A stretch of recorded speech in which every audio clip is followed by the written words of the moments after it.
Durante todos mis años de estudio de las ciencias sociales y de estudio de la política o el estudio de la economía, hay un tema que siempre me ha fascinado, que es el de cómo las sociedades se organizan a sí mismas en el aspecto político-económico.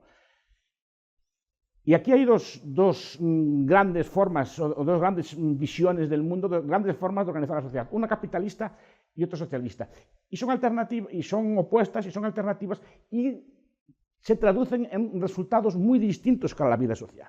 Entonces, el estudio del socialismo y capitalismo es relevante, a mi entender, por dos temas.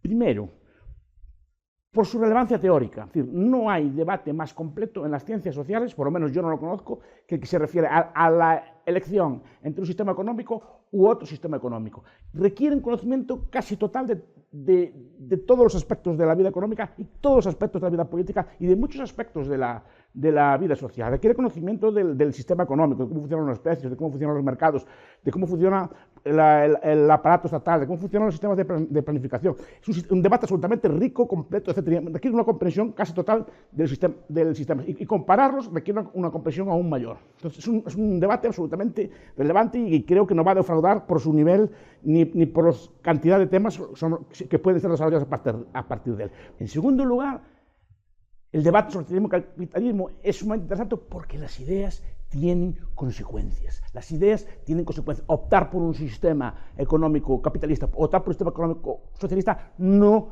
es indiferente. Cada uno de ellos tiene unas consecuencias sobre la vida social tremendas. Y es muy importante conocer cuáles son esas consecuencias. Leía hace poco que Hugo Chávez, el presidente de Venezuela, aprendió marxismo en su juventud con un profesor de historia que se lo explicó. Hugo Chávez no tuvo una visión alternativa en qué consistía el capitalismo, pero lo mismo le aconteció, por ejemplo, a Lenin, lo mismo le aconteció al presidente Mao, lo mismo le aconteció a Fidel Castro, lo mismo le aconteció a Stalin, que aprendió marxismo curiosamente en un seminario. Es que ellos de jóvenes aprendieron las ideas socialistas, las adoptaron y después, obviamente, quisieron llevarlas a la práctica, pero no tuvieron el correlato de recibir una explicación alternativa de cómo funciona el sistema capitalista. Si la hubieran recibido en su juventud, muchas cosas en la historia habrían cambiado. Y creo honradamente que para mejor. Para evitar que ese tipo de cosas sucedan en el futuro y para que podamos seguir viviendo en un mundo de libertad y prosperidad, es necesario, absolutamente imprescindible, que conozcamos cuáles son el funcionamiento de los dos sistemas en profundidad. Y esto es lo que quiero ofreceros en este curso. Muchas gracias.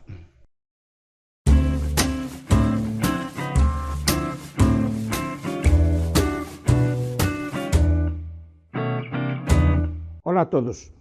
El estudio de sistemas político-económicos comparados ya no tiene la relevancia que tenía antes. Cuando en mi juventud estudiábamos este tipo de temas, pues era un debate relevante porque aún había que optar, digamos, entre un socialismo tipo soviético y un capitalismo pues, englobado en el llamado bloque occidental, y era muy relevante. Había pues, muchos tratados sobre sistemas políticos económicos comparados. Estoy pensando en el libro de Morris Bernstein, por ejemplo, que hace una buena recopilación de ensayos a favor y en contra del socialismo.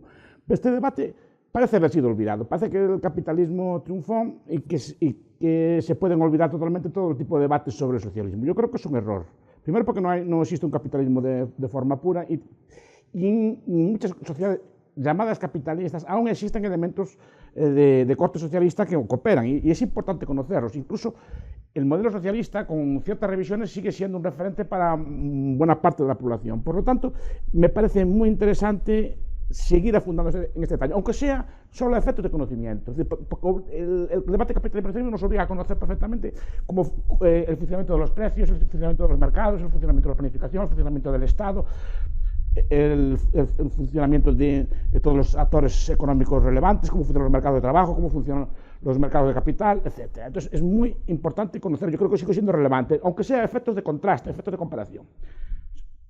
Me gustaría afrontar este curso desde un punto de vista, desde dos puntos de vista, mejor dicho.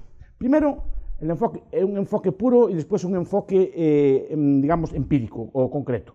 ¿Por qué? Normalmente cuando estamos acostumbrados a debatir de sistemas económicos comparados o a discutir, es un debate que tenemos pues a nivel teórico, pero también todos con nuestros amigos, en nuestras familias o en nuestros entornos laborales discutimos este tipo de cosas, o tenemos postura al respecto. Todos tenemos pues, conocidos que se identifican con una u otra postura. Por tanto, es muy relevante. Pero para debatir es muy importante una cosa. Hay que debatir de forma correcta. Es decir, estamos acostumbrados, por ejemplo, en muchos argumentarios, a debatir, como diríamos, en el nirvana. Es decir, comparando, por ejemplo. Comparamos una especie de socialismo puro, angélico, ideal, con el capitalismo realmente existente o viceversa. Yo creo que un debate correcto en ciencias sociales tiene que ser en una de las dos dimensiones. O bien, debatir el socialismo puro contrastado con el capitalismo puro, o bien contrastar el capitalismo realmente existente con el socialismo realmente existente. Yo creo que el debate correcto tiene que ir en esta línea. No puede ser comparar un ideal con lo realmente existente. Y esto vale para los dos bandos. Entonces, lo primero que voy a hacer, o lo que vamos a hacer en este curso, es comparar el capitalismo puro, o describir el capitalismo puro y sus problemas, debatir el socialismo puro y sus problemas. El capitalismo puro pues es un sistema básicamente en el que rige la propiedad privada de los factores de producción. Pues hay mercados libres de factores, tanto de tierra como trabajo como de capital, y opera con un principio de beneficio y pérdida.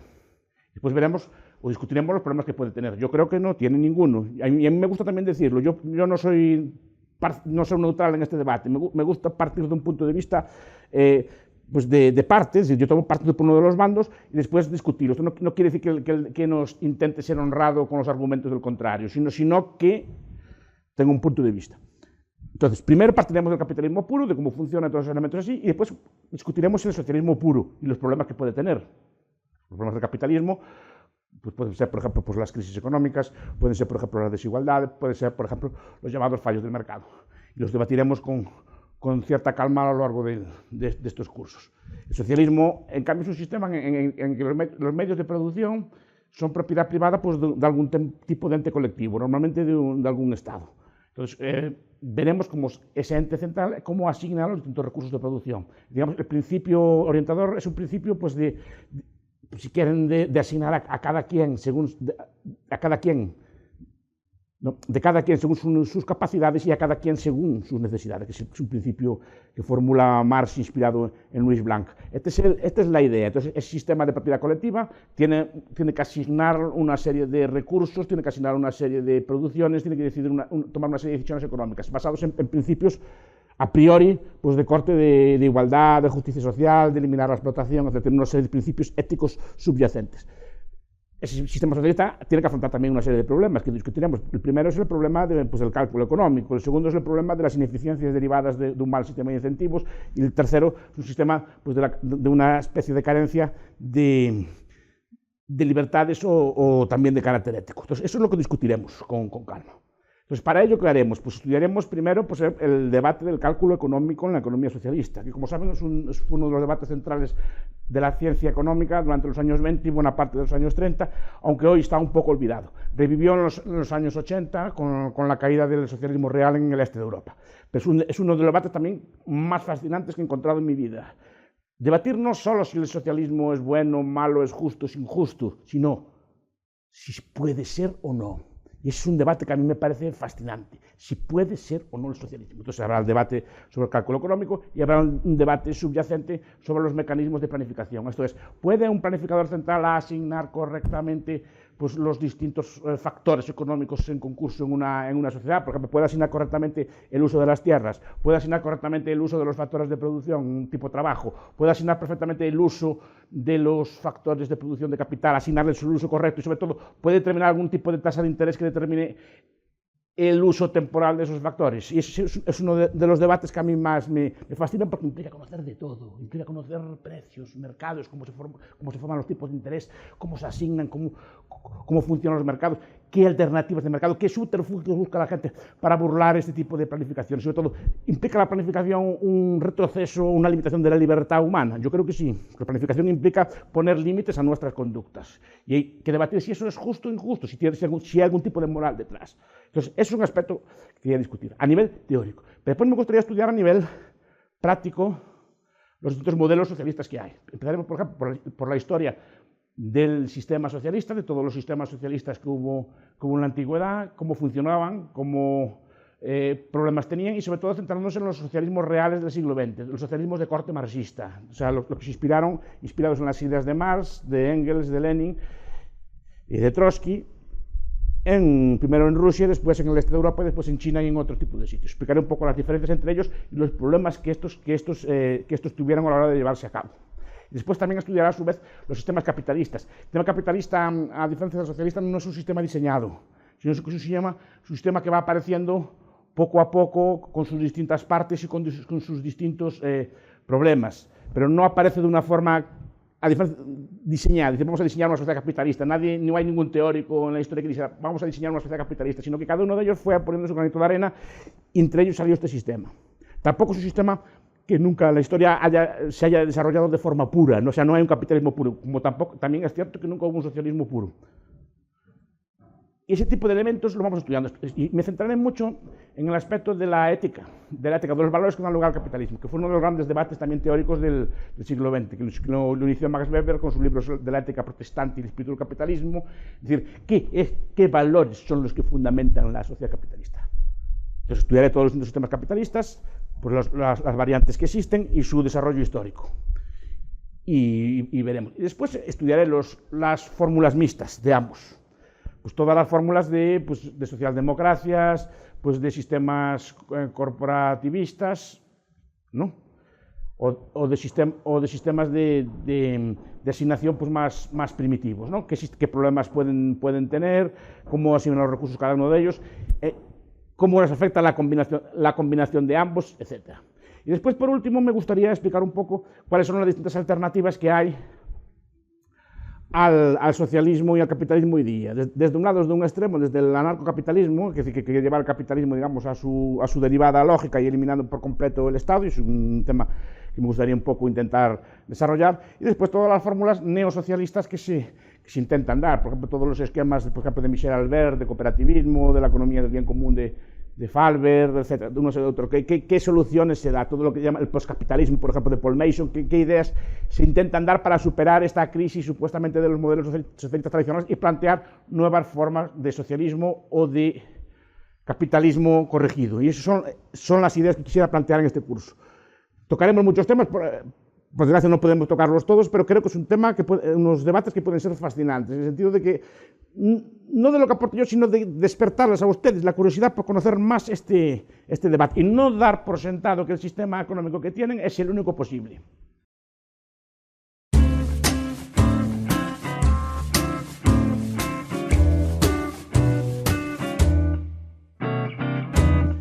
El debate sobre capitalismo y socialismo es en última instancia un debate sobre la propiedad, sobre la forma de propiedad que se adopta en una sociedad. Entonces, podemos distinguir una propiedad privada o una propiedad colectiva de los bienes y los factores. El socialismo es un sistema económico y político en el cual los factores de producción, o sea, la tierra, el trabajo y el capital, están asignados de forma política y la propiedad de esos factores de producción es de forma colectiva, normalmente a través de un Estado o a través de algún tipo de forma de organización social de otro estilo. Socialismos hay de muchos tipos. El socialismo que todos conocemos, el socialismo marxista, es uno de ellos. Yo quiero centrarme en el socialismo en general, en ese socialismo. Entonces, el socialismo en general, la asignación de la tierra, de los usos de la tierra, será determinada de forma colectiva. La determinación de las máquinas, de las fábricas, de los factores productivos será determinada también de forma colectiva. Entonces, algún tipo de ente político decidirá qué tipo de máquinas se usan, qué tipo de factores, qué materias primas se usan y, sobre todo, para qué se usan. Es decir, hay una propiedad, hay una asignación política de los medios de producción. Y después también, y de forma que esto se estudia mucho menos, también de la fuerza de trabajo. Es decir, la fuerza de trabajo está gobernada no por las leyes de la oferta y la demanda, sino de forma colectiva por este ente. Este ente decidirá cuántos trabajadores tiene que haber en qué sector, qué tipo de formación tienen que tener, qué horarios de trabajo tienen que tener y qué salarios tienen que tener. Básicamente es una forma de asignación colectiva de los factores de producción. Eso es el socialismo. Después se puede discutir si ese socialismo se extiende también o no a los bienes de consumo. Es decir, en qué medida la población puede tener acceso, por ejemplo, a una vivienda en propiedad, o las viviendas también son de propiedad colectiva. Si tiene derecho a algún tipo de bien de consumo, tipo automóviles o así, o son asignados de forma política por parte del planificador central o por parte del ente de gobierno. Estos son los rasgos básicos de un socialismo. En última instancia, el socialismo puro implicaría el control total por parte de xente de los medios de producción y buena parte de la asignación de los bienes de consumo básicos. No hay límite en esto, es decir, hubo experimentos socialistas solo a escala limitada, como los kibbutz, incluso la ropa o incluso objetos de uso personal eran de propiedad colectiva, es decir, no había una propiedad privada de prácticamente nada, ni siquiera de los propios hijos, que se criaban como, es decir, no hay un tipo de límite. Pero vamos a entender a efectos de discusión que se refiere solo a los factores de producción y a bienes de consumo pues de alto precio o de alta necesidad, ¿no? También se podría repartir la comida, como se hizo en algunas sociedades, o se podría repartir otro tipo de bienes. Pero en principio vamos a centrarnos solo en los factores de producción. ¿Qué problemas tiene este tipo de sistema de producción socialista? Que podemos discutir durante el curso, o si sale, o desarrollarlo más a menudo durante el desarrollo de los ejemplos prácticos del socialismo. El primer problema teórico que tiene el socialismo es el problema del cálculo económico. Como vemos, es un problema teórico de mucha relevancia. Para mí es un debate fascinante, porque fue un debate central en el pensamiento económico en los años 20 y 30 y volvió a revivir en los años 80 con la caída del socialismo real. Pero el debate es, ¿puede un órgano central o un órgano de gobierno político asignar correctamente los distintos factores de producción? Esto es decir, ¿cómo asignar, por ejemplo, la tierra, el uso de la tierra? Por ejemplo, en ausencia de precios, ¿cómo sabe la política central qué tierra es adecuada para cada uso? ¿Qué tierra es uso para el cultivo? Y dentro del cultivo, ¿qué tierra es de uso para el maíz, etcétera? ¿Y qué cantidad tiene que dedicarse a cada uno de esos factores? ¿Qué tierra tiene que usarse, por ejemplo, a uso urbano o residencial? ¿Y qué tierra o qué tipo de tierra debe usarse a factores, por ejemplo, de producción, naves, y qué tierra tiene que usarse, por ejemplo, pues a recursos naturales o reservas, etcétera? ¿Cómo se puede saber eso? Es un problema muy interesante. ¿Cómo saber, por ejemplo, la cuestión de la mano de obra, qué tipo de mano de obra hay que usar en cada sector, cuánto hay que pagarle y en qué cantidad? Si ponemos un precio, hacemos una asignación incorrecta de los recursos, estamos malgastando el recurso económico más escaso, que es la mano de obra, y que es probablemente el más importante de todos ellos. Entonces, podemos tener que hay sectores de la economía con un exceso, una sobrecapacidad de mano de obra, y otros sectores que no hay la mano de obra adecuada, o ¿qué formación hay que darle a esa mano de obra? ¿Qué salario hay que darle a esa mano de obra? ¿Dónde deben residir esa mano de obra? Son decisiones políticas y económicas que tiene que tomar cualquier decisor central. ¿Y cómo las toma cada uno de ellos? Y sobre todo, los factores de producción. Entonces, el órgano de planificación central tiene que decidir qué producir. Y eso hay que decidirlo, y no sé cómo puede llegar a saberlo en ausencia de precios, una serie de informaciones de estilo. Lo decidirá pues, por memoria, por historia, por presiones políticas, pero tiene que decir cuánto producir de eso, qué calidad deben tener esos bienes, dónde producirlo, por ejemplo, cómo distribuirlo, qué precio o qué forma de asignación hay que darle, hay que dar algún tipo de racionamiento a la propiedad, o sea, cuánto hay que darle a cada ciudadano, debe asignarse por precios, debe asignarse por el mero hecho de ser ciudadano, son detalles importantísimos, y yo creo que una economía socialista en ausencia de precios es incapaz totalmente de asignar correctamente los factores de producción. Pensemos en ejemplos. La electricidad, hay como 20 formas de hacerla, 10, 20 formas de elaborar electricidad, pues ciclos combinados de gas, eólica, mareomotriz, nuclear, de carbón, con petróleo, etc. Hay mil formas de sacar electricidad. Bien, ¿cuál de ellas es la correcta? Y sobre todo, ¿cuál es la correcta para todo tipo de usos? Es necesario, ¿cómo asignarla? Porque si nos equivocamos y asignamos por otro tipo de criterios y producimos energía eléctrica pues, más cara, simplemente estamos empobreciendo a la población. Después, ¿cómo podemos conocer los precios de los bienes? Creo que hay un error aquí muy, muy grande que sería conveniente discutir, que lo apuntó Hayek y lo apuntaron otros autores, es que pensar que el precio de un bien es el precio de un bien para todas partes. No, hay miles de precios de un bien, no hay un solo, cualquier bien tiene precios distintos, porque no es el mismo bien, porque el bien no es el bien físico, el bien es como es apreciado subjetivamente por el consumidor, y esto creo que muchos analistas no lo entienden. Por ejemplo, pongamos un precio a una unidad de cerveza. Vamos a valorar una unidad de cerveza en 8 quetzales, por ejemplo, o en 2 euros, una unidad de cerveza producida en la fábrica. Pero después al consumidor le es lo mismo tomar una cerveza en el supermercado que tomarla en un hotel de lujo, que tomarlo en una disco, que tomarla en otro sitio. Es la misma cerveza, sí, pero ¿vale igual? No. Y vale igual, pues por ejemplo, ya que estoy en la ciudad de Guatemala, que en Mazantenango. ¿Vale igual en el centro de la ciudad de Guatemala que en un barrio de la ciudad de Guatemala? Pues no lo sé, yo creo que no. Pues el bien es el mismo, pero es apreciado de forma distinta porque hay mil factores a incorporar a ese precio. Es el precio de la tierra, el precio de la mano de obra, el gusto subjetivo de cada consumidor por ese determinado tipo de cerveza en cada sitio, que dan lugar a precios distintos. ¿Y cómo puede un planificador central saber todos los precios de miles o decenas de centenares o millones de precios de bienes distintos, en situaciones totalmente distintas? ¿Cómo podemos saberlo? De hecho, el bien puede costar distinto por la mañana que por la noche. ¿Cómo podemos asignar esos bienes correctamente? Yo creo que no hay forma. Vale, es uno de los primeros problemas que tiene el socialismo, que podemos después desarrollar con calma. El segundo problema que tiene el socialismo es un problema claro de incentivos. Esto es, un sistema en el que el reparto o la asignación de bienes se hace por criterios de reparto igual, sin tener en cuenta pues, la cantidad de trabajo, la calidad del trabajo o la escasez de determinado trabajo, pues elimina muchos incentivos. ¿Para qué vamos a producir más si total vamos a cobrar lo mismo en cuestión de bienes? O bien aceptamos que existan desigualdades, pero si no aceptamos que existan desigualdades en esa sociedad, porque el objetivo último de la sociedad socialista, que antes no lo apunté, es el de crear una especie de sociedad sin explotación y una sociedad sin desigualdades. O aceptamos desigualdades, o si no las aceptamos, eliminamos por completo cualquier tipo de incentivos al trabajo. No hay incentivo no solo a trabajar más, sino a trabajar mejor. Porque vas a formarte más, a hacer un trabajo de más calidad o un bien de consumo de mayor calidad. Y ahí tenemos otro problema, por ejemplo, no solo es un incentivo que se produce menos, se produce distinto, se producen bienes pues de menor calidad y probablemente en menor cantidad.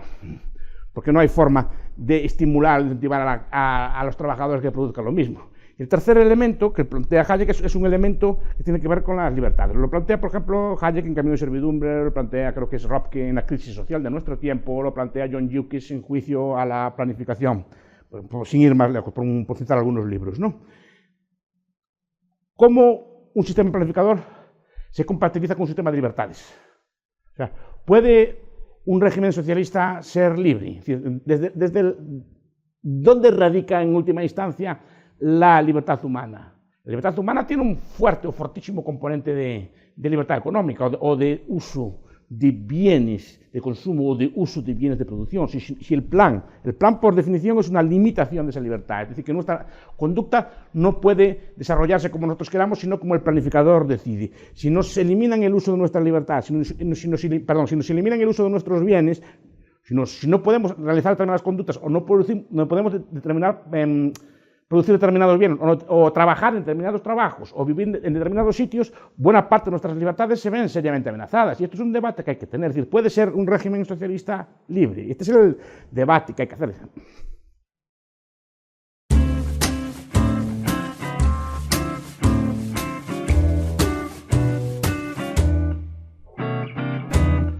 Bien. Ahora toca hablar un poco del capitalismo puro, de un sistema capitalista puro. A diferencia del sistema socialista, el sistema capitalista fue desarrollándose de forma evolutiva. ¿Qué quiere decir esto? Quiere decir que no hubo ningún pensador, ningún teórico que diseñase de forma consciente y explícita en qué consiste un sistema capitalista. Los principales apologetas del capitalismo, de Adam Smith, Ricardo y sus sucesores, lo que hicieron fue describir un hecho, pero no propugnaron un hecho, es decir, no desarrollaron un sistema. Fue un sistema que fue desarrollándose poco a poco, con una serie de instituciones que fueron creando, de dinero, mercados, seguros, etc., hasta constituir un sistema, digamos, capitalista. De forma pura, el sistema capitalista es un sistema en el cual los factores de producción son de propiedad privada. Y los recursos también son de propiedad privada, o sea, la tierra, el trabajo, el capital son son de propiedad privada. ¿Y esto qué implica? Que los beneficios obtenidos del uso de esos recursos también son de propiedad o de apropiación privada. Eso es lo que caracteriza un sistema capitalista, que hay propiedad privada, y dos, que esos recursos pueden ser comerciados libremente, o sea, pueden comprarse y venderse libremente estos recursos. Mises, por ejemplo, cuando define el capitalismo, dice cuál es el rasgo mínimo o esencial del capitalismo, es que los factores de producción pueden ser comprados o vendidos en algún tipo de mercado. Esa es la idea básica de un sistema capitalista. Entonces, la remuneración de esos factores es privada y se asigna pues, de acuerdo con pues, las leyes de la oferta y la demanda, porque es otro rasgo también. En el sistema capitalista es un sistema en lo que hay mercados libres de estos factores, que no hay ningún tipo de restricción institucional al uso de estos factores. Se pueden comprar, vender, mover, etcétera, todos y cada uno de estos factores. E incluso la determinación de los precios es establecida por este tipo de sistemas de mercados. Y en especial, y muy principalmente, el sistema, la remuneración de los factores de producción, o sea, el tipo de interés es determinado también de forma privada. Es decir, no hay ningún ente que determine cuál debe ser el precio central del sistema, que son las tasas de interés del mercado. Esto quiere decir que un sistema capitalista puro, el dinero sería también privado y los bancos centrales no existirían ningún tipo de ente planificador de la moneda y del crédito, un sistema puro. Podemos dejar para más adelante discutir si los sistemas de asignación de justicia o de seguridad o de infraestructuras deben ser privados también o no, pero en principio la base es que los factores de producción pueden ser comprados y vendidos en este mercado. El principio motor del sistema capitalista es el principio de beneficio y pérdida, en el sentido de que lo que orienta la producción son precios y esos precios derivan en ganancias para las empresas que desarrollan correctamente o anticipan correctamente las necesidades o los gustos de los consumidores y pérdidas para aquellas que no lo hacen. El principio del capitalismo es el principio llamado de soberanía del consumidor, esto es, quien dirige en última instancia la producción de bienes y servicios no es un ente coactivo, no es un ente político, sino que son los gustos y necesidades de los consumidores, por caprichosas o absurdas que éstas pudieran parecer, y son estos gustos y necesidades subjetivas del consumidor los que ponen en funcionamiento todo el sistema de mercado. Como antes dijimos, el sistema capitalismo puro no existe ni existió en ninguna parte, pero para discutirlo es necesario conocer todos y cada uno de estos factores. ¿Qué problemas se le achacan al capitalismo? Y lo iremos viendo y criticando todo esto. Pues hay varias críticas que se le pueden hacer al capitalismo. La primera, por ejemplo, es una crítica de corte moral, en el sentido de que genera desigualdades, que puede generar pobreza o, según otros autores, puede generar explotación, es decir, que es una especie de abuso, de robo por parte de los propietarios del medio de producción, sus trabajadores desprovistos de él. Esto lo iremos discutiendo durante el curso. Yo creo que no tiene fundamento. Yo creo que moralmente el capitalismo es un sistema más justo o en todo caso el único sistema económico justo que existe. Que podemos discutir. Esto lo explica también, por ejemplo, en un libro reciente, Jason Brennan, es decir, ¿por qué el capitalismo? Y hace un argumento no económico, no utilitario, sino un argumento moral, que es el argumento que me interesa a mí a favor del capitalismo. Pero además, se le achaca, por ejemplo, que existen crisis. Justamente el mercado es causante pues, de malas asignaciones de recursos, la anarquía del mercado conduce a que periódicamente o cíclicamente se produzcan grandes destrucciones de riqueza que conllevan pues, dosis crecientes o dosis muy elevadas de pobreza para buena parte de la población. Entonces, las crisis o la instabilidad del propio sistema capitalista, eso todas las críticas que se le hace. Yo creo que no, también podemos discutirlo, pero creo que los ciclos económicos, las crisis económicas, son causados más bien por intervenciones políticas o intervenciones estatales en el ámbito de la moneda y el crédito o en el ámbito de los distintos mercados de factores. Yo creo que la crisis tiene una raíz más política y económica, pero bueno, podemos discutir también cuál es la raíz de las crisis económicas. Pero después, otros teóricos también incluyen una especie de fallos del mercado, es decir, que el mercado, el capitalismo dejado libre, pues conduciría, por ejemplo, a externalidades, a supuestos fallos de consecuencias negativas sobre la vida y la propiedad de otras personas, digamos que no tienen que ver con la cosa, o a daños medioambientales. Es una de las críticas más potentes que se le hacen al capitalismo de hoy. Yo creo que la podemos desarrollar más adelante, pero creo que no es muy pertinente. Básicamente porque creo, pues podemos justificar que buena parte de los fallos de este mercado, las externalidades, son derivadas no de una propiedad privada de medio de producción, sino de una falta o una correcta asignación de derechos de propiedad privada a los bienes pues, sujetos a discusión, como el aire, el agua, los acuíferos, los bosques, etcétera. Esa falta de derechos de propiedad es precisamente, esa falta de capitalismo en los bosques es precisamente la que conlleva los problemas asociados al capitalismo. El problema no es un problema capitalista, sino un problema de falta de capitalismo. Después tenemos problemas asociados, por ejemplo, a los supuestos pactos o o fallos de mercado derivados, por ejemplo, de los monopolios o de los oligopolios, ¿no? Es decir, que supuestamente los capitalistas conspirarían para explotar al consumidor con los precios, explotando al consumidor por tener un producto de peor calidad o pactando para fijar salarios más bajos para los productores. Yo creo también, como en el caso anterior, que estos supuestos fallos de mercado no son realmente fallos de mercado, sino que son fallos derivados de la intervención estatal en la economía, ¿no? Pues tenemos todo el debate, por ejemplo, de las asimetrías de información, que también podemos discutir. Supuestamente una de las partes a la hora de negociar pues, cuenta con mejor información que la otra y puede tender a abusar. Yo creo que, a diferencia de lo que piensa, un mercado libre desarrollado eliminaría buena parte de las asimetrías de información. Después, también se basa en la imposibilidad de producir determinados bienes que ellos llaman bienes públicos, supuestamente que no podrían ser producidos de forma adecuada o se producirían de forma insuficiente por parte de los mercados. El primero, la objeción que le veo a esto es cuánto es suficiente, cuál es la cantidad suficiente que hay que producir de un bien para que éste sea correctamente asignado, y eso no sé cómo se puede saber. Segundo, no creo que exista ningún bien de los que se denominan públicos que no haya sido suministrado de forma privada a través de un sistema capitalista. Pero esto es lo que quiero desarrollar, si me dan tiempo, durante el curso. Es decir, ¿tiene fallos el capitalismo? ¿Fallos con respecto a qué? ¿Cuál es el modelo ideal de capitalismo? Yo creo que el modelo también que se plantea desde de buena parte del pensamiento económico, el modelo que se llama de competencia perfecta, mercado perfecto, es un modelo erróneo. Yo creo que debe ser apartado. Yo creo que el capitalismo puro no tiene un ideal, sino que es simplemente derivado de dejar a todos y cada uno de los individuos comerciar y actuar en libertad. Me gustaría profundizar estos temas, a ver si tenemos tiempo durante el curso.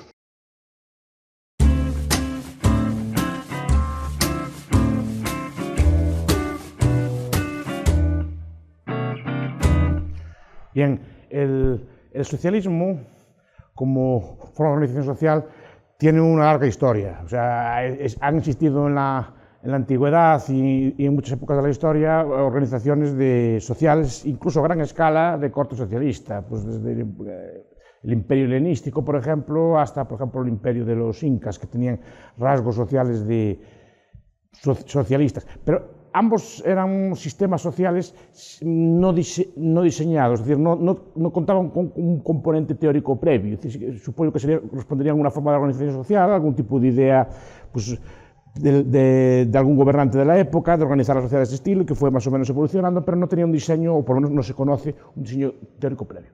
Por otro lado, han existido también diseños teóricos de organizaciones sociales que no han sido llevados a la práctica, como por ejemplo todo lo que es el pensamiento utópico, desde Tomás Moro, Bacon, Campanella, a los socialistas utópicos franceses tipo Cabet o Saint-Simon o Fourier, todos estos que han diseñado sociedades también de corte socialista, pero no han sido llevados a la práctica a gran escala o han sido llevados a la práctica en pequeñas comunidades que fracasaron relativamente rápido. Esto cambia con la obra de Marx. ¿Por qué? Porque Marx es el primero que intenta criticar la sociedad capitalista en profundidad y después intentar proponer un futuro socialista. Marx y sus discípulos dotan, digamos, de cierto diseño, de cierta capacidad racional al pensamiento socialista. ¿Por qué? Porque Marx y su discípulo, su compañero Engels, intentan diseñar una suerte de socialismo científico, intentan diseñar las claves sobre las que se va a basar una sociedad socialista. Y sobre todo, intenta justificar las razones éticas por las que hay que establecer una sociedad socialista. Marx escribió un libro, Marx y Engels escribieron un libro muy influyente que se llama El Manifiesto Comunista. Sigue siendo uno de los libros, uno de los panfletos políticos más potentes intelectualmente que existen, porque sigue convenciendo a muchas personas, aún a día de hoy y aún después de haberse revelado que muchas de sus predicciones han resultado falsas. Pero su capacidad de provocar, su capacidad de establecer un modelo, de criticar a la sociedad realmente existente, sigue siendo sin parangón. ¿Qué propone Marx en este libro? ¿Cuál es la obra de Marx? La obra de Marx básicamente dice que, primero, la historia es una especie de evolución dialéctica, de una especie de lucha dialéctica de clases que derivará ineludiblemente en una sociedad socialista. Y esto es lo primero que él propone, que es una sociedad que el socialismo llegará pues por una especie de fuerza de signo histórico, y llegará por algún tipo de de factum, de destino de la sociedad, que o sea, a través de un proceso dialéctico, pues las sociedades se van contradiciendo y después el socialismo ineludiblemente triunfará. Pues habrá unas leyes que se llaman leyes de movimiento del sistema capitalista que conducirán a esto. Por ejemplo, supuestamente pues, la clase obrera será cada vez más pobre, habrá una pauperización del trabajador, cosa que como podemos comprobar rápidamente no se dio en la realidad, no hubo una pauperización del trabajador tal como él preveía. Algunos marxistas intentan salvarlo, pues, hablando de aspectos relativos de la pauperización, pero no hubo tal pauperización de la clase trabajadora. Después también habla de una suerte de concentración de los medios de producción en cada vez menos manos, ¿no? O sea, la idea de que el capital cada vez estará más concentrado, cada vez habrá menos capitalistas y cada vez habrá más proletarios en número y, por tanto, será muy fácil desposeer de sus medios de producción a esos pocos capitalistas. Marx tiene palabras muy elogiosas cara al capitalismo, o sea, dice que es una etapa histórica necesaria, para incluso acabar el socialismo, porque acabó con las formas de producción antiguas, acabó con las formas de producción previas y tuvo un desarrollo, pero ineludiblemente el capitalismo crecerá. Creo que no hay predicción más errada que esta, pero esa idea de que el socialismo es ineludible y así sigue inspirando la mente de muchas personas y sigue viendo muchas personas que piensan que el radiante porvenir del futuro será una sociedad socialista. Pues Marx introduce también elementos que para mí son discutibles, por ejemplo, sobre todo el primer Marx, que habla de conceptos como la alienación. Por cierto, que son los conceptos de la marxismo que dice que el ser humano está alienado de su trabajo, o sea, está alienado en el sentido de que no controla el proceso de producción de su trabajo, está alienado del resultado final de su trabajo, está alienado de la forma en que tiene que trabajar, de los horarios, de los compañeros que tiene, o sea, el modo de proceso capitalista es un modo alienante y también merece desaparecer por eso. Es curioso, porque los marxistas actuales han abandonado al Marx económico, que era supuestamente el Marx científico, y se están quedando cada vez más con el Marx de la alienación, porque es un Marx como más etéreo, es decir, estamos apartados del mundo, esta sociedad pues, corroe el carácter de las personas, como dice un sociólogo reciente, etc. Entonces, es bueno que se acabe con el capitalismo según esto, pero ya no como una necesidad ineludible, sino porque nos altera la mente el capitalismo. Pues este aspecto se verá como se verá en la próxima sesión, complementado con una teoría del valor y de la explotación errada que me gustaría discutir ya aparte.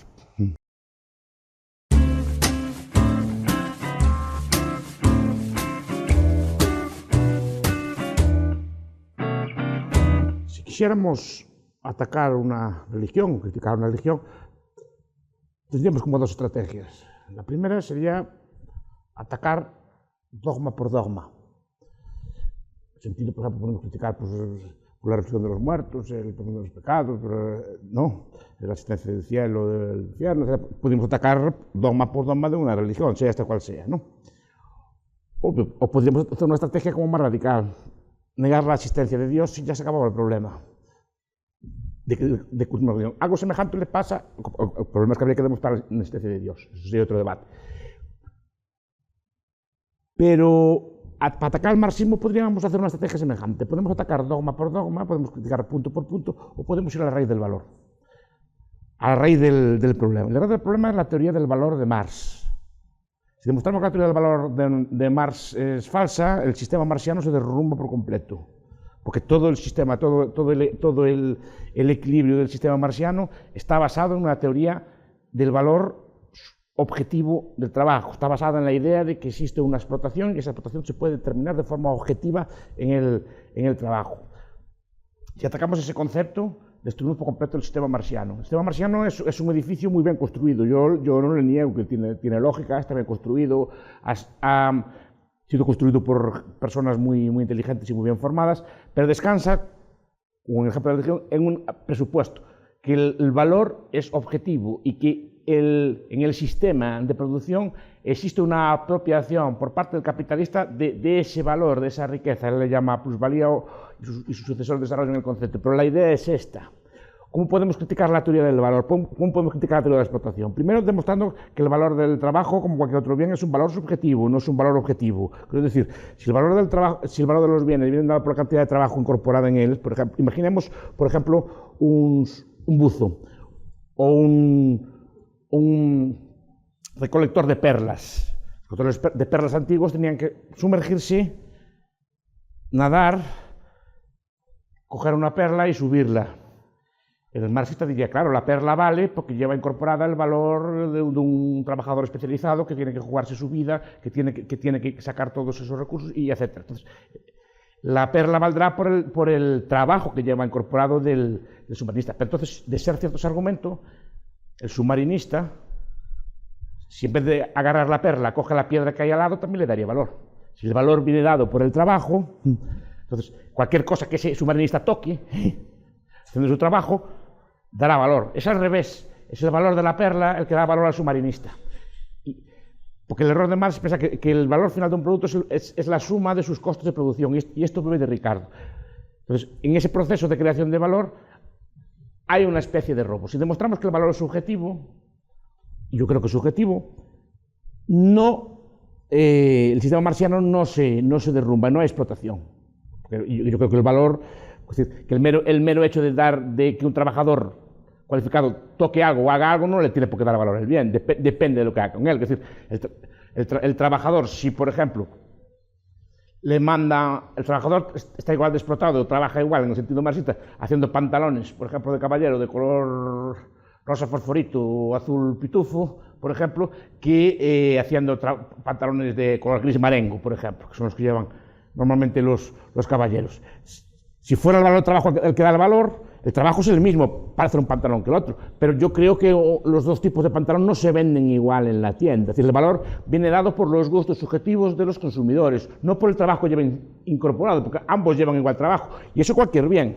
El mero hecho de trabajar o de incorporar trabajo a un bien no le aporta más valor, no necesariamente le aporta más valor. O sea, y esa es una idea que creo que hay que discutir y entender de dónde viene el valor de las cosas, el valor de los bienes. Si eso es así, no hay una plusvalía. Cuando hablamos de explotación, por ejemplo, en el sentido marxista de la palabra, estamos pensando siempre en un trabajador que trabaja en condiciones muy duras y que cobra muy poco. Eso es lo que entendemos nosotros por explotación. Pero claro, Marx no es este el concepto que usa, porque esto no es un concepto científico. No podemos decir que porque una persona trabaje duro o cobre poco está necesariamente mal pagada, pues a lo mejor las condiciones de capitalización de la sociedad son muy bajas, ese producto no tiene mucha demanda, el trabajador aporta poco valor. Entonces hay que buscar un concepto como científico. Entonces Marx establece una serie de ecuaciones, una serie de términos en sus escritos sobre la explotación en el Capital, y va desarrollando este tema. Pero claro, el problema de Marx es el siguiente, y que fue atacado por muchos teóricos, ya por von Weber, por ejemplo, en un libro que se llama La conclusión del sistema marxiano, el viejo economista austriaco, que más o menos afirmaba lo siguiente. Vamos a ver, si para Marx la explotación depende de la relación entre capital y trabajo, eso es lo que dice él, cuanto más capitalizada está una sociedad, o cuanto más capitalizada está una industria, cuanto mayor la relación entre capital y trabajo, más explotado técnicamente está un trabajador. Entonces, von Weber lo que explica es, si una industria, en un país determinado, en una sociedad determinada, existen distintos sectores económicos, por ejemplo, el sector del calzado, el sector del automóvil, el sector de los seguros, cualquier otro sector, el sector de las conservas, cualquier otro sector, cada uno de estos sectores tiene una relación entre capital y trabajo determinada. O sea, que hay sectores con mucho capital y sectores con poco capital, sectores con mucho trabajo y sectores con poco trabajo. Todos estos sectores, pero hay un aspecto curioso que el propio Marx se da cuenta, y el propio Marx incorpora también el capital, que todos estos sectores tienden a tener la misma tasa de beneficio, lo cual es lógico. Si un sector en capitalismo gana más que el otro, los capitales abandonarán a los sectores que ganan menos y irán a los sectores que ganan más, hasta que unos sectores desaparecerán o se reducirán y otros sectores se ampliarán hasta que la tasa de beneficio tienda a ser siempre la misma. Bueno, entonces la pregunta que se le puede hacer es ¿cómo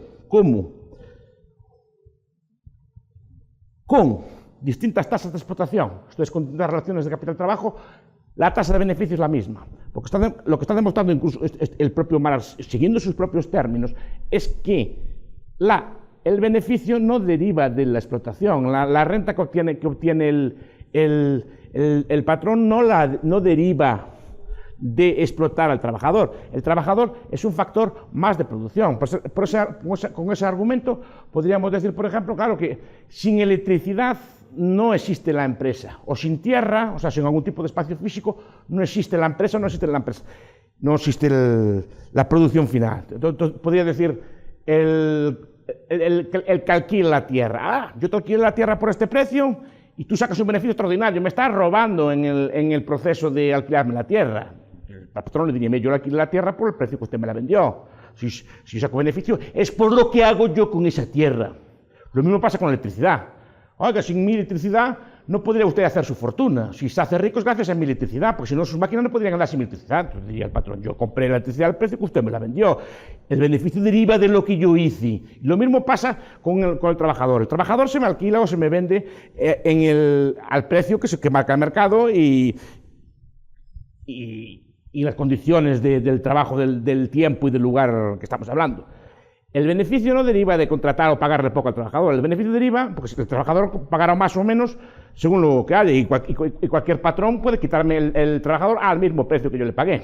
No creo que tenga especial creencia por mi trabajo. Pero ¿qué pasa? ¿De qué deriva el beneficio? El patrón deriva de lo que hace el trabajador, no de tener un trabajador. Porque el patrón le puede decir al trabajador, haz el pantalón rosa o haz el pantalón negro. El patrón decide dónde se hace el pantalón. El patrón decide el diseño del pantalón. El patrón decide cómo se distribuye el pantalón, si se distribuye o si tenemos tiendas propias o vendemos el producto a un tercero para que se encargue de todo tipo de cosas, ¿no? El patrón decide cuántos pantalones hay que hacer, cómo hay que hacerlos, con máquinas, a mano, este tipo de decisiones son las que derivan en el beneficio empresarial. No son decisiones derivadas de contratar al trabajador. El trabajador va a hacer igual un pantalón de una forma que de la otra y va a trabajar en unas condiciones y supuestamente estaría igual de explotado en el sentido popular de la palabra. Pero el beneficio que deriva no es el mismo, porque el beneficio que deriva básicamente viene derivado de la función empresarial, esto es de todos estos factores que incluyen el proceso de creación de valor de una empresa que son fruto de decisiones tomadas de forma más o menos experta por quien dirige la empresa, no del trabajador. El trabajador, ese aspecto, es un factor de producción más. Y escoger un trabajador, varios, o la calificación, o el tipo de trabajo que hay, es otra parte de la función empresarial y de la cual también deriva el beneficio. Pero no deriva el beneficio de incorporar más o menos trabajo. Repito, si nos cargamos ese concepto o criticamos el concepto de valor, el sistema marxista está criticado y toda la base justificativa para la creación del sistema marxiano se elimina. Recordemos, como dije en el episodio anterior, que Marx defiende el capitalismo. Marx habla muy bien del capitalismo y dice que es una ideología muy progresista. Lo que pasa es que para Marx el sistema capitalista es injusto. Si demostramos que el sistema capitalista es injusto, esto es, demostramos que la teoría de valor de Marx está equivocada, el sistema marxiano se derrumba por sí solo.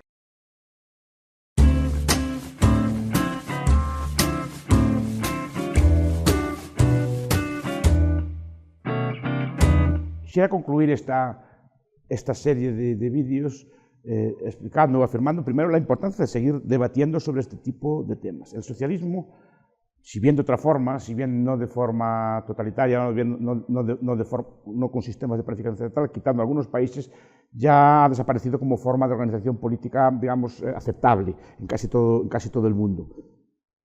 Pero los sistemas socialistas han evolucionado y siguen vivos en otras formas, obviamente mucho menos cruentas y mucho menos dañinas, pero siguen vivos y siguen causando problemas económicos, siguen causando descoordinaciones, siguen causando problemas en muchas partes de la vida social. Existen socialismos aún muy vivos, sigue siendo la socialdemocracia, los socialismos parciales o las políticas de redistribución de renta de muchos estados siguen siendo vivas y siguen estando presentes y siguen formando parte de la agenda política de muchos países. Y si bien no es un socialismo, repito, a nivel total, sí que son socialismos a nivel parciales que causan graves problemas a buena parte de los sectores económicos, además que dificultan mucho, por ejemplo, la competitividad de muchos sectores de la economía de los países afectados o que tienen ese tipo de modelos. y modelos socialdemócratas que también, aunque más a largo plazo, veo difícilmente sostenibles en el tiempo, por lo menos en la forma que ellos tienen.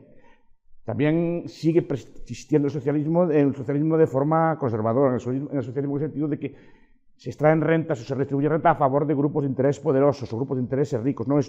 Hay un socialismo, digamos, orientado a los sectores más desfavorecidos, pero también hay un socialismo orientado a los sectores más favorecidos, a determinadas industrias, determinados grupos de interés, determinadas empresas supuestamente capitalistas que reciben rentas, ayudas y subvenciones. Y es tan socialismo este como el anterior, y también causa los mismos daños a la vida social y a la justicia, etcétera, que causan los otros socialistas. Entonces digo, sigue habiendo el debate, sigue habiendo, a su vez el socialismo ha evolucionado, genera nuevas formas de organización social, están siempre ideando nuevas formas, desde la economía del bien común de Feyerabend al capitalismo a la obra de Michel Albert, Capitalismo contra el capitalismo, que proponen nuevas formas, soluciones, proponen volver a nuevas formas de cooperativismo, proponen nuevas formas de intervención socialista, esta vez desde bases no marxistas, pero siguen proponiendo socialismo. Entonces digo, el debate socialismo-capitalismo sigue estando tan vivo y es tan relevante como lo ha sido siempre.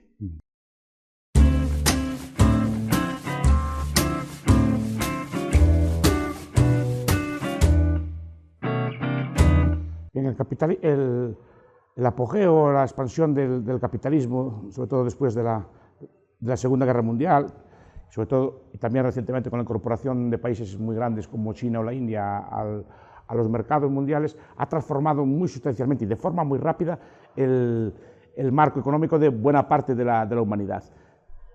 El capitalismo no solo ha favorecido la innovación tecnológica, sino que ha conseguido que esa innovación tecnológica se transforme de forma rápida y barata en bienes de consumo para las masas y ha revolucionado de forma enorme tanto el comercio como las formas de vida de buena parte del mundo. Algunos autores a esto le llaman globalización. La globalización consistiría en una especie de expansión a nivel mundial de los sistemas de mercado, los sistemas capitalistas, de tal forma que cualquier persona del mundo tenga acceso a bienes y productos de otras culturas y de forma muy barata y muy accesible. Algunos critican esto como una pérdida de valores culturales, como una pérdida de formas de vida tradicionales. Pero el capitalismo, esta aceleración, esta velocidad enorme que ha adquirido el sistema capitalista ha generado nuevas teorías, por ejemplo, la globalización, ha generado teorías como las de la conectografía de Paredes-Cagna, que hablan también de futuros de ciudades globales hiperconectadas, pues bien por transportes rápidos de personas y de mercancías y con telecomunicaciones que permiten, pues, digamos, transacciones, cambios, movimientos, traslado de información a velocidades de vértigo. Esto es uno de los cambios que ha traído el capitalismo y que está discutido. Esto ha llevado a muchos autores a reflexionar sobre cuál puede ser el futuro del capitalismo, qué mecanismos pueden derivar del capitalismo, ¿no? O del socialismo, y también obligado a los socialistas a repensar en buena medida sus políticas o sus pensamientos precisamente derivados de esta aceleración. En el lado capitalista tenemos ideas, reflejado por ejemplo en los libros de Tapscott, que hablan por ejemplo de que la evolución tecnológica, incluso la creación de nuevas tecnologías puede incluso llevar a acabar con el Estado, puede llevar a debilitar muchísimo el poder del Estado. De ahí en estos toman valor las doctrinas que se llaman del anarcocapitalismo, que consisten en extender el capitalismo a todos los ámbitos de la vida, no solo a aquellos ámbitos excluidos por el Estado actual. Entonces, esto se podría conseguir, por ejemplo, a través de mecanismos de información tipo cadenas blockchain o tipo criptomonedas, etcétera, que pueden minar enormemente el poder del Estado y pueden sustituir buena parte de las funciones que realiza el Estado por funciones llevadas a cabo de forma privada o interconectada por las personas. Entonces, aquí se han recuperado las viejas doctrinas del anarquismo, en este caso capitalistas, y han sido aplicadas pues, a esta evolución tecnológica. Es un debate que está abierto. Como dijimos en el vídeo anterior, algunos piensan que el capitalismo tiene mucho que ver con el Estado, y sobre todo, pero sí que es correcto que el capitalismo en muchos casos tiene una base nacional, tiene una base estatal. Esta globalización y esta abolición de las fronteras a nivel informático o a nivel técnico puede favorecer la creación de nuevas formas de organización social ajenas a los Estados o que estén por encima de los Estados o que estén por debajo de los Estados, que pueden conectar, digamos, a personas de forma habitual entre estados distintos y que tengan más relación entre ellos, como estamos viendo en unos sitios, que con otros habitantes de su país, y dentro de la propia sociedad está facilitando la creación de pequeñas comunidades o comunidades interconectadas que no tampoco tienen una base estatal. Entonces, en ese aspecto, las ideologías del anarcocapitalismo, que podemos discutir después con más detenimiento, están cobrando brío precisamente también ayudadas no solo por ideas de justicia, no solo por ideas teóricas de economistas como los economistas austriacos, sino también por el propio desarrollo de la tecnología, eso sí, tecnología informada por este tipo de valores. Al mismo tiempo, en el campo socialista, precisamente esta llamada aceleración ha producido libros, por ejemplo, como el de Paul Mason, que se llama Postcapitalismo, que también desde un campo de vista socialista, desde valores socialistas, intentan diseñar una sociedad postcapitalista. Dicen que está la velocidad de aceleración del sistema capitalista, está la velocidad que está adquiriendo el cambio en todos los ámbitos sociales, que según ellos decenas de millones de trabajadores van a quedar sin empleo y ser sustituidos por máquinas, robots. También el libro, por ejemplo, de Martin Ford sobre robots nos va en esta línea. Entonces, esas personas sustituidas crean un nuevo proletariado al que habrá que dar una sustitución, al que habrá que dar una solución. La idea básica es esa. Recuperando las viejas doctrinas de la pauperización de la clase trabajadora, lo que se crearía supuestamente una gran masa de desocupados y unos pocos trabajadores que disfrutarían de los grandes bienes de consumo. ¿Y qué solución habría que darle a este tipo de personas desposeídas o apartadas del mundo por la velocidad, por la aceleración tecnológica? Primero, yo no creo que sea ese fenómeno de desempleo masivo. Aún con toda esa tecnología que hay, las tasas de empleo en casi todo el mundo son más elevadas casi que nunca en la historia. Es decir, no se dan fenómenos, ni siquiera en los países más desarrollados, al revés, los países más capitalizados son los que tienen tasas de desempleo más bajas, no más altas. Pero yo no percibo aún esta pérdida de empleos por causa de la aceleración. Digo porque la solución que dan los socialistas ya no es una solución de corte marxista, ya no es una solución de corte de nacionalización de los medios de producción, porque ya no hay esa base nacional sobre la que nacionalizar, los bienes de producción ya son muy difícilmente nacionalizables. Pero sí que propone, por ejemplo, ideas nuevas, de nuevo tipo, como por ejemplo la creación de rentas básicas o creación de sistemas de seguridad social que atiendan o a los más desfavorecidos o a los pobres. Escribió hace tiempo una novela que se llamaba La Pianola, que también describió un futuro posapocalíptico semejante, describió un mundo en el cual una clase de técnicos, de ingenieros, vivirían bien en sus palacios, en sus zonas reservadas, y la masa de la población viviría alimentada por las obras o por las migajas o por una especie de pagas que le daría esa clase dominante. No trabajarían, pero a cambio no disfrutarían de los bienes de consumo. Ese escenario apocalíptico no creo que llegue, pero tampoco deseo que llegue. Es decir, que ese tipo de sociedad creo que responde en buena medida a los viejos ideales del socialismo, de crear una especie de clase gobernante de técnicos y expertos, que dirigiera una sociedad que aboliera la necesidad, pero que tampoco tuviese un nivel de vida. Yo creo que el futuro, el debate sigue abierto, el debate del socialismo sigue abierto, el debate del capitalismo sigue abierto, y creo que es bueno y conveniente seguir manteniéndolo.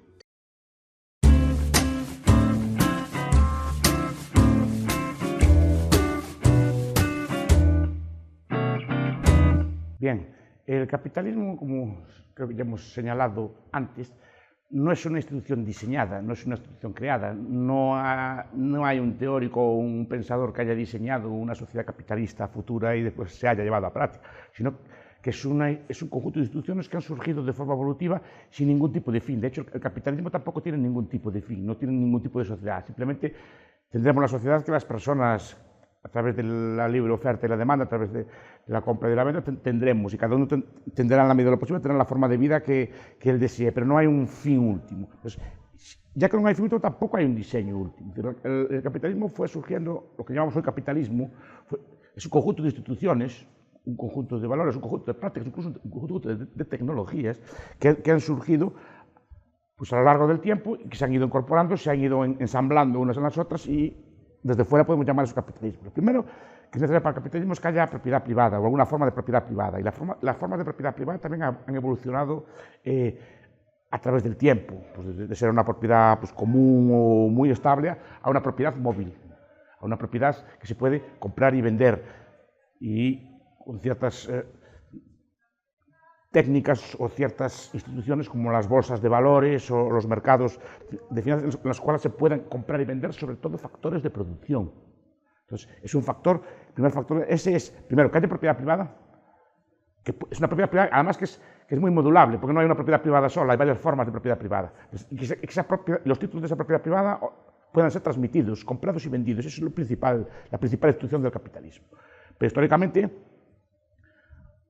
ha evolucionado, por ejemplo, desde la aparición del dinero. La aparición del dinero pues, facilita mucho el comercio. Y el dinero sería ideal que fuera un dinero de forma privada, tipo pues, dinero metálico, de oro o plata. Pues ese tipo de medidas favorece, por ejemplo, el comercio y favorece la división de trabajo, que son elementos esenciales también de esto. Hay una cosa que me gusta resaltar. Muchas personas confunden mercado o comercio con capitalismo. El comercio es muy antiguo, pero no todo comercio, el comercio en sí no implica capitalismo. Si yo cambio un bien, un teléfono móvil por unas galletas o por unos zapatos, estoy intercambiando. Las dos partes ganaríamos en el intercambio, pero no hay un incremento de la producción en este caso. El comercio facilita la asignación correcta de recursos y asigna en el tiempo y en el espacio, pero no crea nueva riqueza. El capitalismo implica que ese comercio sea encaminado a través de la formación de capitales y los capitales sean usados en la producción de nuevos bienes y servicios de mejor calidad o mejor bien. Entonces, pero el comercio también es importante. La división de trabajo, facilitada por el libre comercio, facilitada por la moneda, es otra institución importante. Por ejemplo, después tenemos todos un montón de instituciones auxiliares. Por ejemplo, tenemos todo lo que es, por ejemplo, todos los seguros, que facilitaron en su momento todo el desarrollo de formas de derecho mercantil de contrato, ¿no? Que presentan todas las comanditas que permitían pues, crear pues, sociedades para el comercio con otras zonas, pues también están en el origen del capitalismo. Otras tecnologías imprescindibles son, por ejemplo, la contabilidad. De hecho, si algunos autores, cuando hablan del capitalismo, acostumbran a situar sus inicios en la Italia tardo-medieval, del siglo XV, por ejemplo, con gente como Luca Pacioli, que fue el fundador de la contabilidad moderna. Fundador no, el que codifica o relata la forma de contabilidad moderna, lo cual favorece uno de los otros elementos del capitalismo, el cálculo racional, el cálculo en el tiempo, el cálculo en el espacio y un cálculo de rentabilidades. Eso es favorecido por la contabilidad. Tenemos, por ejemplo, toda la institución de creación de bolsas de valores que fueron desarrollándose en el tiempo y con una sofisticación cada vez mayor hasta llegar a los modernos Eurostoxx y hasta los modernos Wall Street y todos los modernos mercados continuos de acciones que compran y venden en microsegundos. Todo eso nace con las bolsas de valores ya en el siglo XV y XVI. En eso se empieza a transmitir, aunque tiene antecedentes en Roma. Tenemos por ejemplo, todos los mercados de futuros que permiten pues, asegurar la compra o la venta de factores de producción en el futuro. O sea, tenemos todo un montón de instituciones creadas, algunas de forma de libre mercado, otras más o menos impuestas por la regulación estatal, pero que son las que constituyen el marco institucional en el que se mueve el capitalismo y son las que permiten que se mueva el capitalismo. Entonces, podríamos definir el capitalismo como una compleja, muy elaborada tecnología social, no una tecnología física, sino una tecnología social que permite asignar en cada momento de forma correcta los factores de producción escasos. ¿Por qué digo esto? Porque algunos autores, estoy pensando en Karl Polanyi, dicen que el capitalismo fue diseñado por el Estado. Un libro célebre, que se llama La Gran Transformación, viene a decir más o menos que el capitalismo tiene como un origen deliberado por parte de algunos estados que querían crear una forma económica al servicio de la burguesía. Yo creo que eso no es así. Yo creo que el capitalismo deriva de la inventiva humana y esa inventiva humana va creando instituciones, va creando tecnologías, desde la primitiva escritura, que sirve para registrar cuentas, hasta los modernos computadores, que permiten crear una institución capitalista. La magia está en cómo estas instituciones se van ensamblando unas en las otras, es decir, cómo se va creando, pues, cómo los seguros se van perfeccionando, cómo el dinero va perfeccionando su uso, cómo se crean pues, formas de propiedad de competencia, cómo se crean cámaras de compensación, que compensan las cuentas de uno con otro, cómo se crea un derecho mercantil, incluso que fue en sus orígenes fue un derecho privado, un derecho sin Estado, la lex mercatoria. Todo ese tipo de instituciones creo que es una maravilla evolutiva a nivel social. Creo que es una de las tecnologías más importantes que ha desarrollado el hombre. Repito, no la ha desarrollado de forma consciente, y acabar con ella tendría unos costes enormes, tendría unos costes de descoordinación enormes. No se puede acabar con una cosa que también hay que recordar que es aprendida, es aprendida. Pero igual que aprendemos esto, podemos desaprenderlo. Igual que tenemos ahora disfrutamos de cierto nivel de vida, de cierto nivel de consumo, podemos quedarnos en él. Es muy importante saberlo.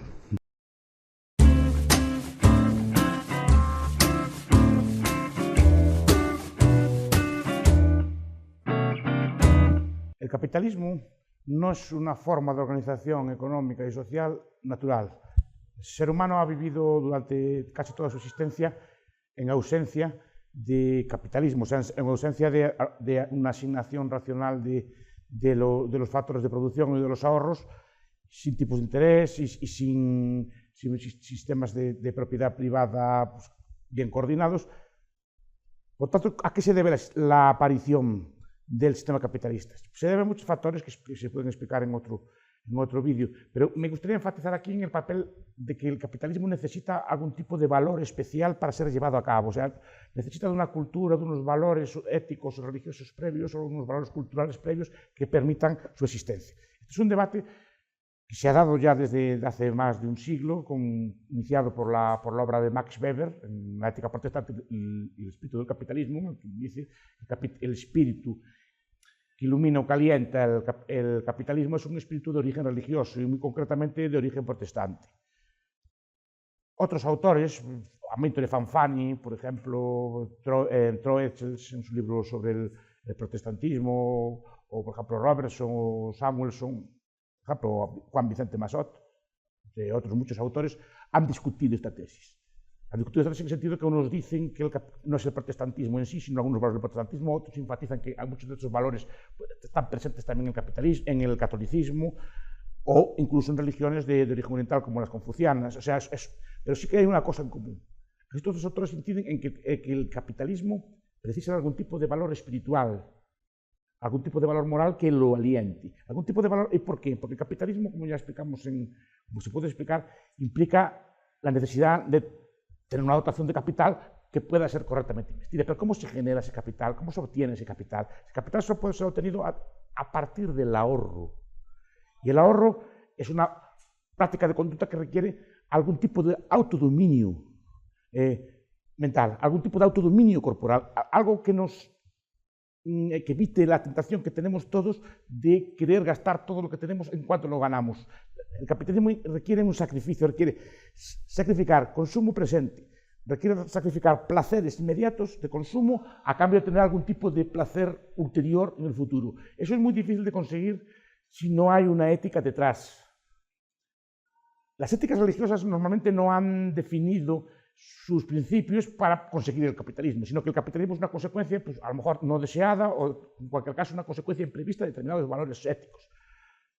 Esos valores éticos, los que practican casi todas las religiones, implican normalmente alguna forma de autocontrol del cuerpo, alguna forma de autocontrol de los deseos o de los placeres de consumo, pues en la mayoría de los casos pues, en aras a obtener algún tipo de bien superior, o sea, pues, conseguir algún tipo de salvación pues, ultraterrena.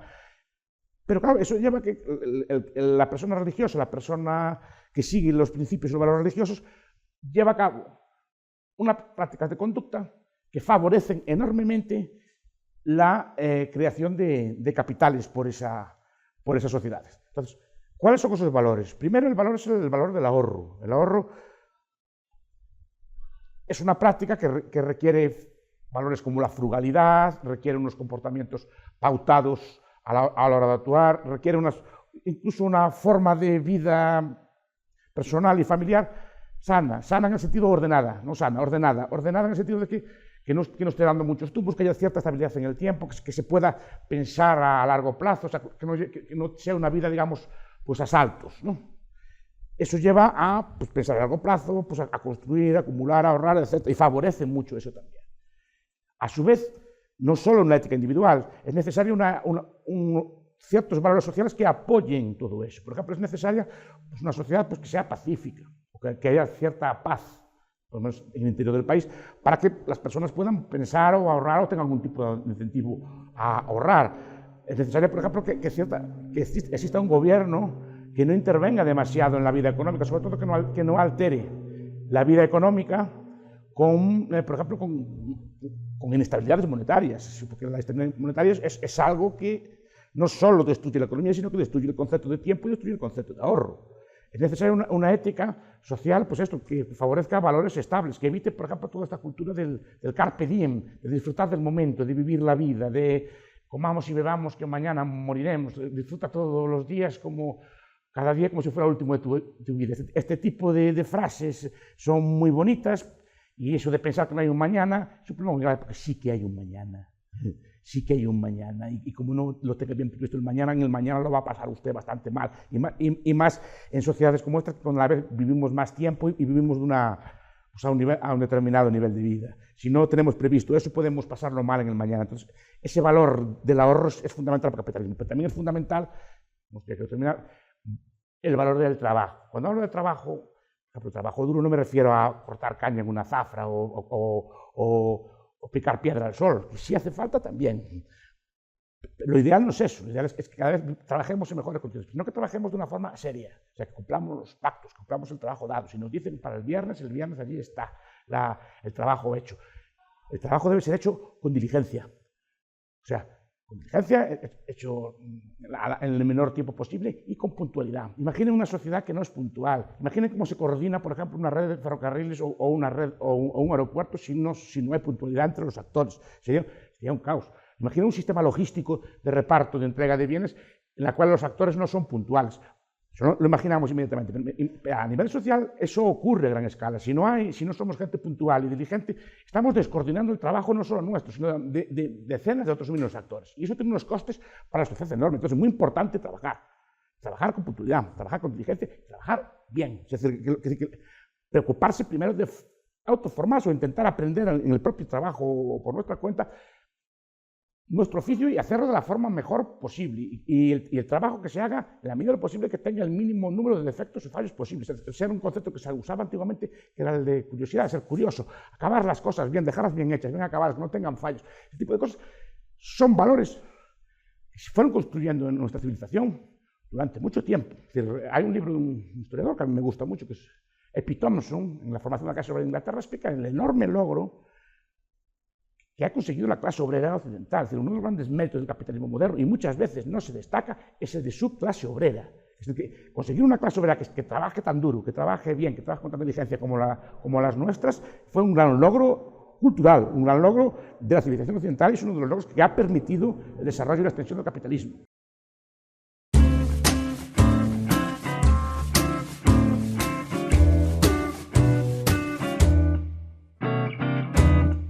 Bien.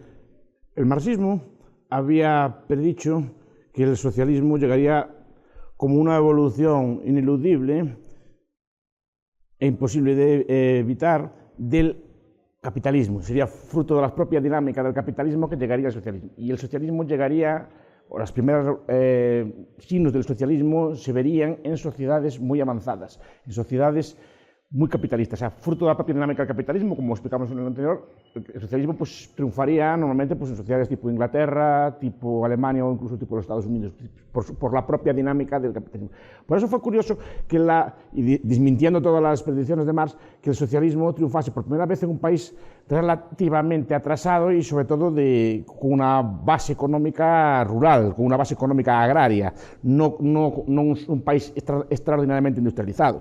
Fue fruto y demostró que el socialismo al final no es fruto de una dinámica histórica, sino que es fruto de una decisión política, es fruto de una toma del poder consciente por parte de grupos revolucionarios profesionales, como era el Partido Socialdemócrata ruso, que se llamaba así, que era antes de llamarse Partido Comunista, que era el partido de Lenin y el partido de Trotsky, un partido de revolucionarios profesionales. Y efectivamente, en 1917 toman el poder. Aquí pasa un aspecto. Marx había criticado mucho el capitalismo, había defendido la necesidad de la llegada al socialismo, había incluso explicado, determinado las leyes históricas que conducían a este socialismo. Pero no explicó qué hacer después. O sea, los marxistas se encontraban absolutamente sin ideas, sin ningún tipo de principio, sin ningún tipo de teoría sobre cómo construir la sociedad socialista. Y de hecho tuvieron que improvisar. Lenin, por ejemplo, escribe algún libro como Estado de la Revolución, o escribe un libro que se llama ¿Qué hacer?, o las llamadas tesis de abril, en las que plantea pues, cómo llegar a la revolución, cómo se llama la sociedad soviética, pero no explica cómo funcionaría el sistema económico, cómo funcionaría el sistema político. Explica pues sí que sería un sistema de soviets, que habría pues una especie de dictadura del partido hasta que el Estado supuestamente tuviese que desvanecer, etcétera, como decía Marx. Entonces, ¿qué hace? Pues no sabe muy bien qué hacer. Entonces tiene que recurrir, la filosofía marxista en este aspecto no les vale. ¿A qué recurren? Recurren a los sistemas de planificación de guerra alemanes y franceses, porque recordemos que el socialismo soviético empieza en medio de la Primera Guerra Mundial. Entonces, en Alemania, por ejemplo, Rathenau había establecido unos sistemas de planificación tal, y ese tipo de modelos le gusta mucho a los socialistas e intentan explicar. Entonces, el primer socialismo es un socialismo de planificación central, como planificación para una guerra. Las primeras etapas, y después, en medio de la guerra mundial, al comunismo, se establece el llamado comunismo de guerra, que es el experimento socialista más avanzado que se da en la historia de la humanidad, pues, en toda su historia, por la escala y por la dimensión de la socialización del comunismo. Fueron 1 año y medio, 2 años de comunismo total, supuestamente para ganar la guerra. Yo creo que no fue para ganar la guerra, porque de hecho las primeras medidas comunistas, realmente comunistas, empiezan antes de estallar la guerra civil rusa. Pero establecen siguiendo las doctrinas de Bukharin y de Preobrazhensky, en su libro El ABC del comunismo, desarrollan cómo tiene que establecerse una economía socialista. Pues nacionalizan todo, nacionalizan la banca, nacionalizan pues la industria, nacionalizan el transporte, nacionalizan pues, incluso la vivienda. En primera etapa reparten la tierra entre los campesinos, hay cierta propiedad privada de la tierra que después rápidamente será revertida unos años después, pero establece una sociedad comunista a muy gran escala. A ver, Alec Nove, en su Historia Económica de la Unión Soviética, creo recordar que dice algo así como no hay recuerdo histórico de tamaña caída en la producción como la que se dio en los años del llamado comunismo de guerra. Ni en tiempos de guerra, se puede comparar con otras guerras, cayó tanto la producción y se descoordinó tanto la producción como en los años del comunismo soviético. Pues los campesinos, por ejemplo, al ver expropiado su ganado, pues literalmente pues, se lo comían antes que darlo. La gente quemaba sus casas o destruía sus casas antes que entregárselas al soviet. O sea, fue una descoordinación total. Las fábricas, lo explica muy bien un economista ruso que se llama Boris Brudkus, que es uno de los primeros analistas del comunismo in situ, ¿no?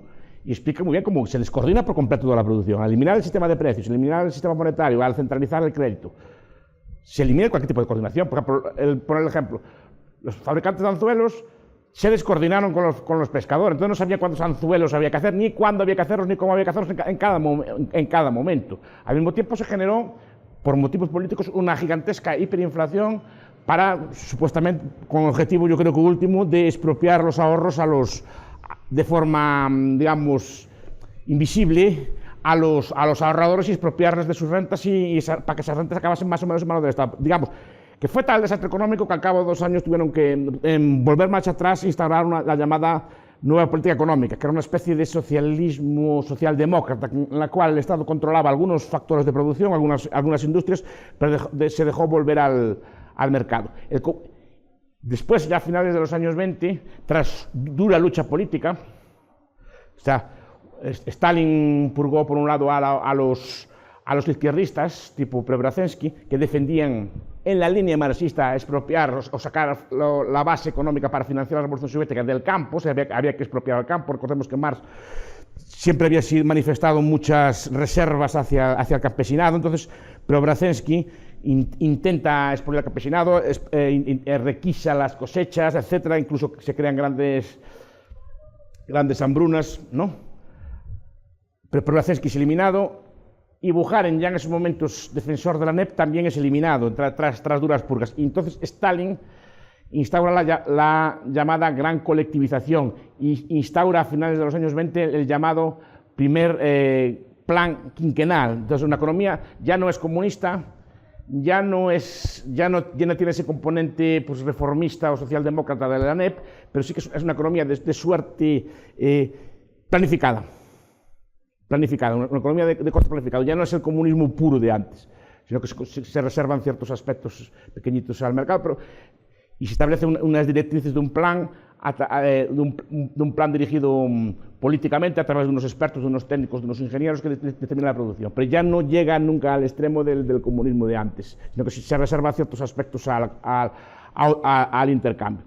Y eso es lo que llamamos economía de corte soviético, que es una economía centralmente planificada, coordinada a través de un plan y que supuestamente daría objeto a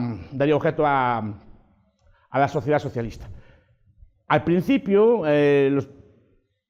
sobre todo después de la Guerra Mundial también alteró mucho el funcionamiento del plan, hubo un gran crecimiento económico, pero no nos engañemos, el crecimiento económico soviético no es un crecimiento en extenso, no en extenso. O sea, es un crecimiento derivado, por ejemplo, de explotar más tierras, o tierras que antes eran incultas, o de poner a trabajar más horas a los trabajadores, o poner a trabajar a más gente. Así también se puede crecer, pero no es un crecimiento al estilo del crecimiento occidental, que consiste en que con los mismos trabajadores cada vez se van produciendo más. Entonces, esas cifras de crecimiento que al principio parecían espectaculares, pero que no igualaron a las cifras de crecimiento de muchos países de Europa Occidental, ni siquiera en sus mejores momentos. Pero aún así, ese crecimiento, que en otros años fue bueno, se debía a estos factores. De hecho, la prueba está en que no fue capaz de sostenerse en el tiempo. Y a partir de los años 60 empezó lentamente a estancarse hasta que en los años 80 llegó al colapso del socialismo realmente existente. Y recordemos que el socialismo realmente existente probó varias formas. Y se quedó con esta, y esta fracasó. Porque ya el comunismo de guerra ya había revelado en muy poco tiempo que es un sistema absolutamente incapaz de funcionar.